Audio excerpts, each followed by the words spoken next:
Hello everyone, इस video में हम डिस्कस करेंगे क्रॉनिक सुपरेटिव ओटाइटिस मीडिया के बारे में। ठीक है, तो क्रॉनिक सुपरेटिव ओटाइटिस मीडिया क्या है, तो ये 10 मार्क्स में पूछते हैं। ईएनटी का टॉपिक है ये। ठीक है, स्टार्ट करते हैं। सबसे पहले इसकी डेफिनेशन क्या लिखेंगे। Chronic suppurative otitis media is a long standing infection of a part or whole of middle ear cleft which is characterised by ear discharge and permanent perforation. तो क्या हो रहा है यहाँ पे, ये एक लॉन्ग स्टैंडिंग इन्फेक्शन है। क्रॉनिक है ना, तो लॉन्ग स्टैंडिंग इन्फेक्शन है किस चीज़ का, ओटाइटिस मीडिया, मतलब मिडल ईयर का। ठीक है, तो मिडल ईयर का लॉन्ग स्टैंडिंग इन्फेक्शन है। और जब इन्फेक्शन होगा मिडल ईयर में तो क्या होगा, it is characterised by ear discharge, वहाँ से निकलेगा ईयर डिस्चार्ज निकलेगा और वहाँ पे परमानेंट परफोरेशन हो जाएगी। ठीक है, तो ये डेफिनेशन लिखेंगे हम क्रॉनिक ओटाइटिस मीडिया की। क्रॉनिक सुपरेटिव ओटाइटिस मीडिया क्या होता है, एक लॉन्ग स्टैंडिंग इन्फेक्शन है of a part or whole of the middle ear cleft which is characterised by ear discharge and permanent perforation. आगे क्या लिखा है, a perforation becomes permanent when its edges are covered by squamous epithelium and it does not heal spontaneously.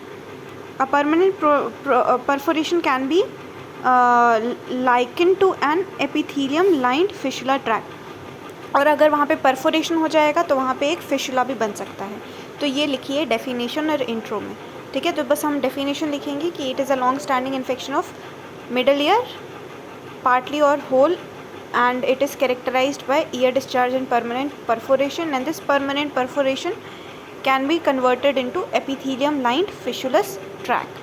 Now epidemiology, इसमें क्या लिखेंगे, it is higher incidence of CSOM is higher in developing countries में बहुत ज़्यादा देखने को मिलता है। डेवलपिंग कंट्रीज़ में क्यों मिडल ईयर का इन्फेक्शन यहाँ पे क्यों देखने को मिल रहा है, due to poor socio economic standard, poor nutrition, lack of health education, and it affect both sexes, all age group को अफेक्ट करता है। इंडिया में क्या है, overall prevalence rate is 46 and 16 person per 1000 in rural and urban population respectively. It is also the single most important cause of hearing impairment. इसकी वजह से क्या होता है, hearing impairment होता है। ठीक है, सुनने में दिक्कत, हेयरिंग इम्पेयरमेंट होता है क्रॉनिक सुपरेटिव ओटाइटिस मीडिया की वजह से। ठीक है, तो ये बहुत ज़्यादा हायर है डेवलपिंग कंट्रीज़ में जहाँ पे पुअर सोशियो इकोनॉमिक स्टैंडर्ड है, poor nutrition, lack of health education है। तो ये एपिडेमियोलॉजी लिख दी। अब कितने टाइप का है क्रॉनिक सुपरेटिव ओटाइटिस मीडिया, कितने टाइप का है, it is divided into 2 types. Clinically it is divided into 2 types. First है ट्यूबोटिम्पैनिक और सेकेंड है एटिकोएंट्रल। ठीक है, तो पहला है tubotympanic. Tubotympanic is also called the safe, tubotympanic is also called the safe and benign type. इसको हम सेफ और बिनाइन टाइप भी कहते हैं। और यहाँ पे क्या इन्वॉल्व हो रहा है, it involves antero inferior part of the middle ear cleft, that is eustachian tube, mesotympanum, and it is associated with a central perforation and there is no risk of serious complication. That is why this is known as safe or benign type. तो ट्यूबोटिम्पैनिक जो है उसको हम, पहला ये type है ट्यूबोटिम्पैनिक is the safe और benign type. यहाँ पे antero inferior portion of the middle ear cleft is involve. इसका मतलब antero inferior part of the middle ear cleft मतलब यूस्टैशियन ट्यूब, मेसोटिम्पैनम, और वहाँ पे सेंट्रल परफोरेशन होता है। ठीक है, central perforation is there and there is no risk of any serious complication. तो ये हो गया हमारा फर्स्ट टाइप, ट्यूबोटिम्पैनिक टाइप। ठीक है, सेकेंड टाइप कौन सा है, एटिकोएंट्रल टाइप। ये जो है it is unsafe and it is dangerous type. ये क्या इन्वॉल्व कर रहा है, पोस्टीरो सुपीरियर पार्ट, जस्ट इसका opposite, postero superior part of the middle ear cleft. तो इसमें कौन कौन इन्वॉल्व हो रहा है, एटिक, हमारा एटिक, एंट्रम और mastoid, and this is associated with an attic और मार्जिनल परफोरेशन। तो यहाँ पे क्या हो रहा है, मार्जिनल परफोरेशन हो रहा है। ठीक है, now this the disease is often associated with the bone eroding process such as cholesteatoma, granulations और ऑस्टाइटिस। तो यहाँ पे एटिकोएंट्रल के अंदर क्या हो रहा है, it is unsafe type, it is dangerous type. यहाँ पे posterior superior part of the middle ear cleft involve है, जिसके अंदर एटिक, एंट्रम और मैस्टॉइड इन्वॉल्व होता है, ठीक है। और अगर आगे प्रोग्रेस होके ये क्या हो सकता है, ये बोन को इन्वॉल्व कर सकता है, बोन इरोडिंग प्रोसेस हो सकती है यहाँ पे, ग्रैन्युलेशन, ऑस्टाइटिस, कोलस्टिएटोमा, ये सब हो सकता है, ठीक है। और यहाँ पे complication is very very high. तो ट्यूबोटिम्पैनिक और एटिकोएंट्रल जो है, ये दो टाइप के हमें क्रॉनिक सुपरेटिव ओटाइटिस मीडिया देखने को मिलेगा। अब यहाँ पे डिफरेंस लिखा है, ठीक है। तो ट्यूबोटिम्पैनिक जिसको हम सेफ टाइप बोल रहे हैं और एटिकोएंट्रल जिसको हम अनसेफ टाइप बोलते हैं, इन दोनों का डिफरेंस देखते हैं। सबसे पहले डिस्चार्ज लिखा है, ट्यूबोटिम्पैनिक का डिस्चार्ज कैसा होता है, प्रोफ्यूज़, ऑर्डरलेस, ठीक है। प्रोफ्यूज़ म्यूकॉइड होता है और ऑर्डरलेस होता है, ऑर्डरलेस डिस्चार्ज होता है। पर अगर अनसेफ वाला टाइप है तो उसका डिस्चार्ज कैसा होगा, प्यूरुलेंट डिस्चार्ज होगा, ठीक है। फाउल स्मेलिंग, क्योंकि अनसेफ है तो फाउल स्मेलिंग, गंदा सा, प्यूरुलेंट डिस्चार्ज होगा, पर कैसा होगा, स्कैंटी। ये प्रोफ्यूज़ होता है और अनसेफ वाला होता है स्कैंटी, प्यूरुलेंट, फाउल स्मेलिंग, ठीक है। परफोरेशन कहाँ पे हो रहा था ट्यूबोटिम्पैनिक में, सेंट्रल परफोरेशन था, और एटिकोएंट्रल में परफोरेशन कहाँ पे होगा, एटिक पे या फिर मार्जिनल, ठीक है। आगे ग्रैन्युलेशन या फिर बोनी इन्वॉल्वमेंट कहाँ पे देखने को मिल रही थी, एटिकोएंट्रल के अंदर, तो ग्रैन्युलेशन इज़ कॉमन हेयर, ठीक है। पॉलिप अगर फॉर्म हो रहा है तो यहाँ पे पेल होगा और यहाँ पे रेड और फ्लैशी पॉलिप फॉर्म होगा, ठीक। कोलस्टिएटोमा जो है वो कहाँ पे देखने को मिल रहा था, बोन का इन्वॉल्वमेंट, एटिकोएंट्रल के अंदर, ठीक है। कोलस्टिएटोमा इज़ प्रेजेंट हेयर। कॉम्प्लिकेशन कहाँ पे देखने को मिलेगी, इधर अनसेफ टाइप में कॉमन कॉम्प्लिकेशंस देखने को मिलेंगी। ऑडियोग्राम अगर देखेंगे तो यहाँ पे कंडक्टिव और मिक्स्ड डेफनेस देखने को मिलेगी, और यहाँ पे माइल्ड टू मॉडरेट डेफनेस देखने को मिलेगी, ठीक है। क्योंकि ये सेफ़ है तो mild to moderate level of deafness देखने को मिलेगी। और एटिकोएंट्रल के अंदर हमें कैसी डेफनेस देखने को मिल रही है, कंडक्टिव और मिक्स्ड डेफनेस, ठीक है। तो ये पूरा डिफरेंस का टेबल हमें एज इट इज़ लिख के आना है। ट्यूबोटिम्पैनिक और एटिकोएंट्रल ये दो टाइप हैं clinically. CSOM is divided into two types, tubotympanic and atticoantral type.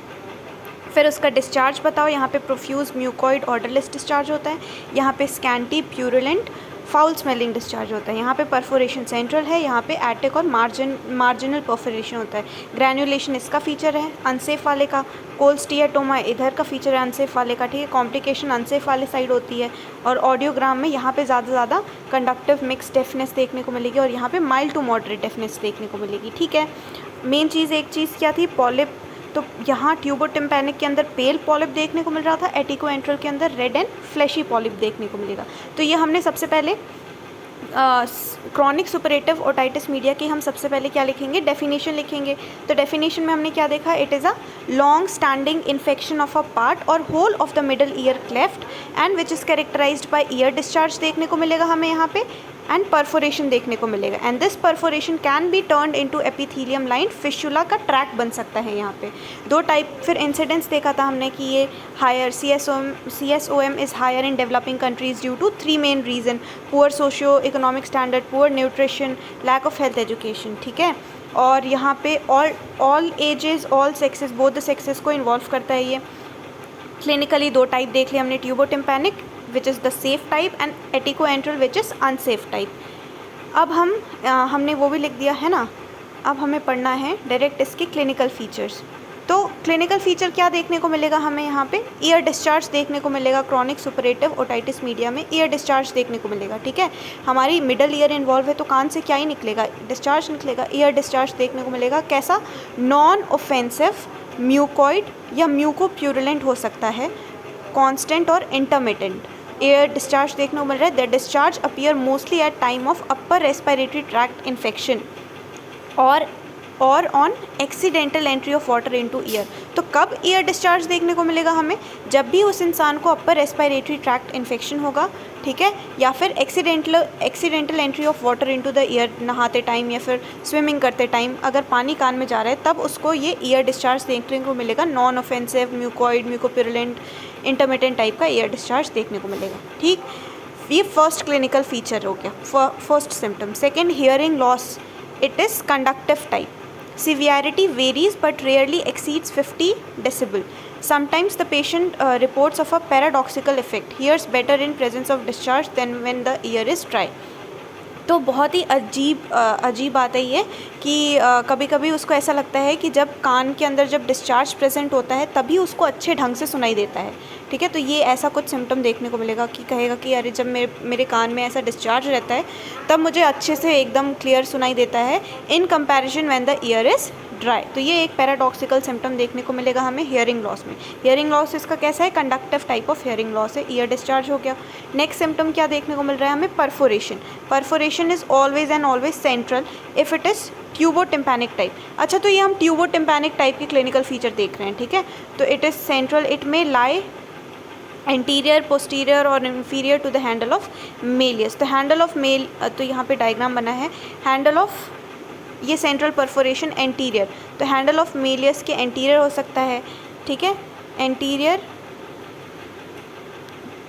Posterior या फिर इन्फीरियर परफोरेशन देखने को मिलेगा यहाँ पे, ठीक है। It is always central in respect with handle of Méliès, ठीक है। और मिडल ईयर का mucosa, it is scene when the perforation is large, तो मिडल ईयर म्यूकोसा देखने को मिलेगा। नॉर्मली कैसा होता है, पेल पिंक होता है, मॉइस्ट होता है, पर जब इन्फ्लेम हो जाएगा तो वो एकदम रेड इडिमेटस स्वलन देखने को मिलेगा। ओकेजनली पॉलिप भी देखने को मिल सकता है। तो हम audiogram, culture sensitivity, mastoid, X ray ये सब करा के, सीटी स्कैन, टेम्पोरल बोन ये सब करके एग्जामिनेशन अंडर माइक्रोस्कोप, तो ये सब इन्वेस्टिगेशन करेंगे, ठीक है। तो मेन क्लिनिकल फीचर ट्यूबोटिम्पैनिक में क्या देखा हमने, ear discharge, hearing loss, conductive type का, perforation is central, it may lie anterior, posterior, inferior to the handle of malleus. Middle ear mucosa जो है वो कैसी देखने को मिलेगी, रेड स्वलन इडिमेटस देखने को मिलेगी, ठीक है। इन्वेस्टिगेशंस के अंदर ऑडियोग्राम वगैरह, इन्वेस्टिगेशन ऑडियोग्राम, ठीक है, examination under microscope, culture and sensitivity of ear discharge, mastoid, X-ray, ये इन्वेस्टिगेशन करेंगे।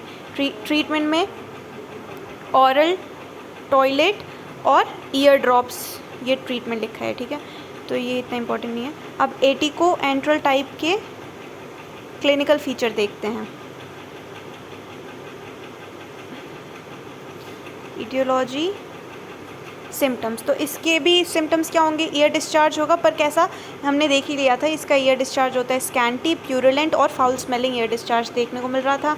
हियरिंग लॉस जो है वो, हियरिंग यहाँ पे नॉर्मल होती है when ossicular chain is intact, पर जब कोलस्टिएटोमा जब हो जाता है तो वो ऑसिकल्स को डिस्ट्रॉय करने लग जाता है, तो यहाँ पे हियरिंग लॉस जो है वो कंडक्टिव होती है, ठीक है। ब्लीडिंग में ऑल्सो अकर, यहाँ पे ब्लीडिंग एक एक्स्ट्रा सिम्टम आ रहा है कि ब्लीडिंग हो सकती है, इट मे अकर फ्रॉम ग्रैन्युलेशन और पॉलिप फॉर्मेशन की वजह से, ठीक। तो यहाँ पे भी परफोरेशन वगैरह देखने को मिलेगा। इधर भी हमें same examination under microscope, X-ray, mastoid, CT scan of the temporal bone, tuning fork test, audiogram, ये सब करना है, ठीक है।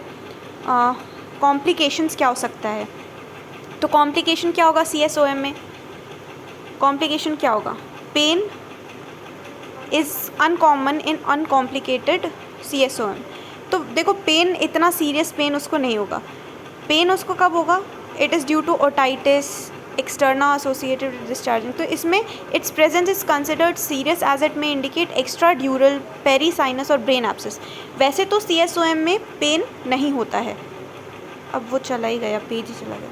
वैसे तो CSOM में पेन नहीं होता है, पर अगर पेन देखने को मिल रहा है तो इसका मतलब है कॉम्प्लिकेशन वाला हो चुका है ना, कॉम्प्लिकेटेड केस है, ब्रेन एब्सेस वगैरह ये सब डिनोट कर रहा है वो।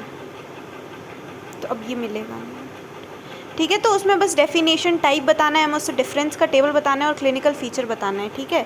और कॉम्प्लिकेशन में पेन बता दिया, वर्टाइगो हो सकता है, परसिस्टेंट हेडेक हो सकता है, इंट्राक्रेनियल कॉम्प्लिकेशन है ये, फेशियल वीकनेस हो सकती है इसकी वजह से, फीवर, नॉशिया, वॉमिटिंग, अगर इंट्राक्रेनियल इन्फेक्शन हो रहा है तो इरिटेबिलिटी, नेक रिजिडिटी अगर इसके साथ एसोसिएटेड है तो मतलब मेनिंजाइटिस का केस है, डिप्लोपिया देखने को मिल सकता है, एटेक्सिया देखने को मिल सकता है, एब्सिस अराउंड द ईयर, मैस्टॉइडाइटिस। तो ये सारे कॉम्प्लिकेशन लिखे हैं, ठीक है। तो कॉम्प्लिकेशन में हमें क्या याद रखना पड़ेगा, पेन वैसे तो ये अनकॉमन है, पर अगर पेन देखने को मिल रहा है CSOM वाली कंडीशन में तो it is indicating some kind of brain abscess, extradural infection, vertigo, मतलब लेब्रिंथ इन्वॉल्व हो गई है हमारी, है ना। लेब्रिंथाइटिस, मेनिंजाइटिस, परसिस्टेंट हेडेक में भी यही सजेस्ट कर रहा है कि ब्रेन इन्वॉल्व हो रहा है। Intracranial complications, facial weakness, fever, nausea, vomiting. अगर नेक रिजिडिटी प्रेजेंट है तो मेनिंजाइटिस का केस हो सकता है। ईयर डिस्चार्ज के साथ अगर नेक रिजिडिटी प्रेजेंट है तो डिप्लोपिया, एटेक्सिया और एब्सेस अराउंड द ईयर, तो ये कॉम्प्लिकेशंस हैं। ठीक है, तो ये हमने एक बार रीड कर लिया क्रॉनिक सुपरेटिव ओटाइटिस मीडिया। अब इसमें जो है ना ये ट्यूबोटिम्पैनिक टाइप और एटिकोएंट्रल टाइप, इन दोनों को हमें सेपरेट पढ़ना पड़ेगा कि ट्यूबोटिम्पैनिक टाइप में पूरी डेफिनेशन इसकी, इंसिडेंस, क्लिनिकल फीचर और ट्रीटमेंट इसका भी सेम, उसके बाद फिर ये पूरा ही कवर हो जाएगा। ठीक है, अभी हमने ब्रीफ देख लिया कि इसको पढ़ना कैसे है।